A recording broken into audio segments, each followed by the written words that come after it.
আমি বাংলাদেশে ইনশাল্লাহ আসবোই, অবশ্যই আমি আসবো।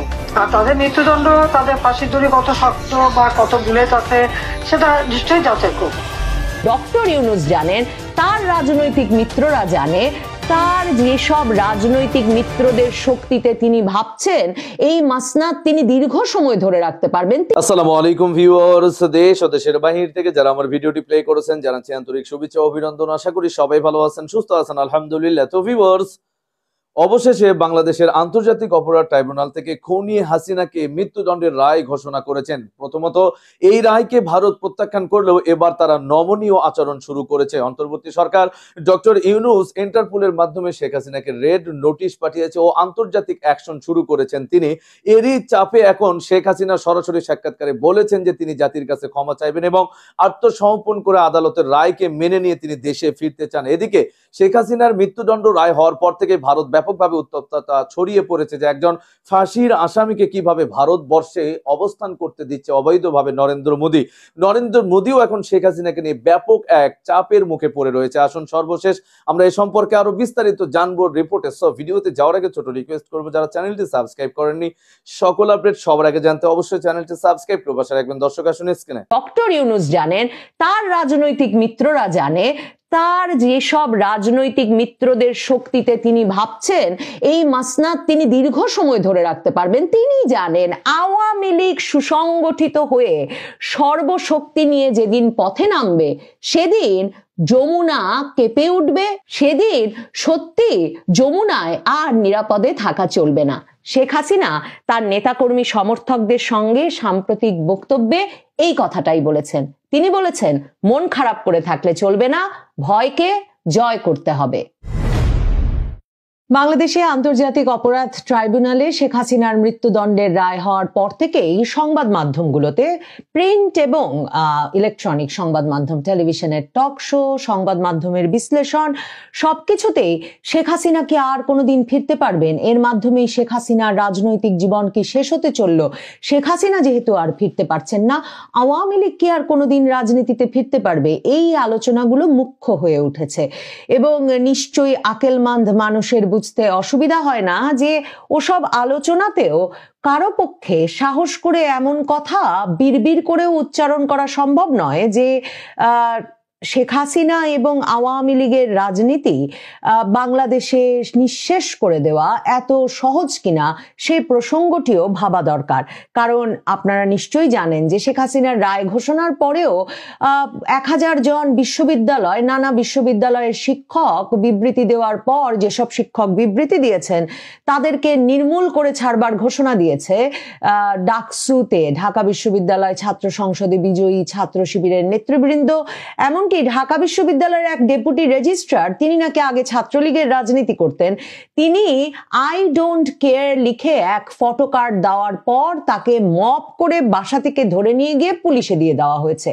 এমন অবস্থায় প্রাণ ভয়ে কেউ যে টেলিভিশন স্টুডিওতে বা পত্রিকার সামনে পত্রিকা মন্তব্য চাইলে নাম ছবি প্রকাশ করে বা পরিচয় প্রকাশ করে এমন দুঃসাহস করবেন না যে হ্যাঁ, মৃত্যুদণ্ডের রায় হয়ে যাওয়ার পরেও আওয়ামী লীগের রাজনীতি, শেখ হাসিনার রাজনীতিকে নিঃশেষ করে দেওয়া সহজ নয়, কিংবা এই কথা যে বলার সাহস করবেন না যে একটা বিরাট অংশের মানুষ এই আদালতকে ক্যাঙ্গারু কোর্ট বলে মনে করে, ঠিক যেমনটা শেখ হাসিনা আন্তর্জাতিক সংবাদ মাধ্যমগুলোর সঙ্গে সাক্ষাৎকারকারী বলেছেন। ঠিক এই আদালতটিকে একটা বিরাট অংশের মানুষ রাজনৈতিক উদ্দেশ্য প্রণোদিত এবং 1971 সালের যুদ্ধাপরাধের বিচারের প্রতিশোধমূলক আদালত বলে মনে করে এবং সেই বিচার মনে করে। কাজেই রাজনৈতিক পালা বদলে অনেক কিছুই ঘটে যেতে পারে। ঠিক যেমন যুদ্ধাপরাধের দায়ে মৃত্যুদণ্ডের আসামি এমনকি আপিল রিভিউ শেষ হয়ে যাওয়ার পর এটিএম আজহার রাজনৈতিক পালা বদলে মুক্তি পেয়ে যান, ঠিক তেমনি এই দণ্ড অর্থহীন হয়ে পড়তে পারে যে কোনো রাজনৈতিক পালা বদলে। এতটুকু বলবার সাহস কেউ করছেন না, এমনকি এ কথা বলবার সাহস কেউ করছেন না যে শেখ হাসিনা এবং আওয়ামী লীগ 1975 সালে বঙ্গবন্ধুকে সপরিবারে হত্যা করবার পর এবং বঙ্গবন্ধুর শীর্ষ সহচরদের, আওয়ামী লীগের শীর্ষ নেতৃবৃন্দকে জেলে নিয়ে বাড়িতে গিয়ে হত্যা করবার পরেও আওয়ামী লীগ উঠে দাঁড়িয়েছিল, কারণ আওয়ামী লীগের রাজনীতির ভিত্তিটা সমাজের এত গভীরে প্রথিত। এসব কথা বলবার সাহস করার তো প্রশ্নই ওঠে না এখন বাংলাদেশে। এই অবস্থায় শেখ হাসিনা আর আওয়ামী লীগ ফিরবে কিনা, শেখ হাসিনা আর আওয়ামী লীগ ফিরবেই না, ব্যাট হাতে স্টাম্প হাতে যারা আওয়ামী লীগ বেরোলে পেটাবেন বলে রাজপথ প্রহরা দিচ্ছেন, তারা গলা ফুলিয়ে এসব কথা জোর জবরদস্তিতে কিছুতেই আর বাংলাদেশে আওয়ামী লীগ ফিরবে না, শেখ হাসিনা ফিরবে না, আপনাদের আপা ফিরবে না যখন বলে বেড়াচ্ছেন, তখন শেখ হাসিনা দৃঢ় প্রতিজ্ঞ যে তিনি বাংলাদেশে ফিরবেনি, এবং তিনি নেতা কর্মী সমর্থকদের আশ্বস্ত করে বলছেন যে মন খারাপ করবার কিছু নেই, এবং তার চেয়েও গুরুত্বপূর্ণ ভয়কে জয় করা, যে ভয়ের রাজত্ব বাংলাদেশে কায়েম হয়েছে। যে ভয়ের রাজত্বের কথা বললাম, যে আপনি আই ডোন্ট কেয়ার ফেসবুকে লিখতে পারবেন না, আপনি বলতে পারবেন না যে আওয়ামী লীগের রাজনীতি নিঃশেষ করে দেওয়া এত সহজ না, আওয়ামী লীগ সমর্থকদের নির্মূল করে দেওয়া এত সহজ না, তার অর্থ কোটি কোটি মানুষের প্রাণ সংহার করা। এই কথাটুকু বলবার মতো স্পেস যেই দেশে রাষ্ট্রে সমাজে নাই, সেই দেশে রাষ্ট্রে সমাজে এখন সবচেয়ে গুরুত্বপূর্ণ ভয়কে জয় করা, এবং ভয়ের এই বাতাবরণ, ভয়ের যে রাজত্ব এরা কায়েম করেছে, সেই রাজত্বে ভয় যদি দর্শক, স্ক্রিনে আমরা সে সম্পর্কে বিস্তারিত জানলাম। এই বিষয়ে আপনাদের মতামত কমেন্টে জানান। কেউ ভিডিওটি স্কিপ করবেন না। শেখ হাসিনার রায়কে প্রত্যাখ্যান করেছিল আওয়ামী লীগ ও সজীব ওয়াজেদ জয় ভারতের অন্যতম নেতা কর্মীরা। তবে এই রায় দীর্ঘদিন স্থাপিত হতে না হতে এখন তারা সুর নরম পাল্টিয়ে ফেলেছে। ডক্টর ইউনূসের সঙ্গে যে কোনো ভাবে এখন ভারত সমঝোতা চায়, কেননা ডক্টর ইউনূস আন্তর্জাতিক দাদাদের দিয়ে এখন ভারতীয় দাদাদেরকে সাইজ করা শুরু করেছে। আসুন সর্বশেষ আরো বিস্তারিত জানবো রিপোর্টে। সপ্তাহ দুয়েক থেকেই মাথায় চিন্তাটা ঘুরঘুর করছিল। গতকাল একটা অডিও শোনার পর আবার সেই চিন্তাটা আরও পোক্ত হলো। সেটা হচ্ছে, শেখ হাসিনা কি স্পষ্টভাবে গণঅভ্যুত্থানে ঘটা ঘটনার জন্য ক্ষমা চাইবেন? এই প্রশ্নটা আসলে মাথায় এসছে, মাথায় প্রশ্নটা ঘুরঘুর করছিল। আপনারা অনেকেই হয়তো এই অডিওটা শুনেছেন। এখানে শেখ হাসিনা হাসান মাহমুদের সাথে, তখনকার পররাষ্ট্রমন্ত্রী, আলাপ করছিলেন। অনেক রকম কথা আছে, খুব লম্বা না, আমি অনুরোধ করব আপনারা এই ক্লিপটা শুনে নেবেন। আগে কন্টেন্ট নিয়ে বলি, তারপরে এই অডিও ক্লিপ নিয়ে আরও কিছু প্রশ্ন আছে, সেগুলো করতে চাই। তিনি সেখানে হাসান মাহমুদের সাথে কারো কারো যোগাযোগের কথা বলছেন, ডিপ্লোম্যাটরা তার সাথে বসতে চাইছেন না, নানান রকম ঝুঁকির কথা বলে হাসান মাহমুদ জানাচ্ছেন। শেখ হাসিনা খানিকটা বিরক্ত, এবং কারা কারা বলেছে কারা কারা বলেনি, হাসান মাহমুদ অফিস করছেন কিনা, বা বলছেন যে তোমরা রীতিমতো মানে সাজেস্ট করছেন ওয়েস্টিনেই সবাই থাকো, ওখানেই সবার সাথে সব কাজ করো। কিন্তু যে জায়গাটা খুব সিগনিফিক্যান্ট, শেখ হাসিনা একাধিকবার বলেন তিনি মানুষ মেরে আর ক্ষমতায় থাকতে চান না, অনেক হয়েছে। একটা পর্যায়ে এমার্জেন্সি দেওয়ার কথা বলেন হাসান মাহমুদ। তিনি বলছেন এত তেমন কিছু হবে না, কারফিউতেও কিছু হচ্ছে না।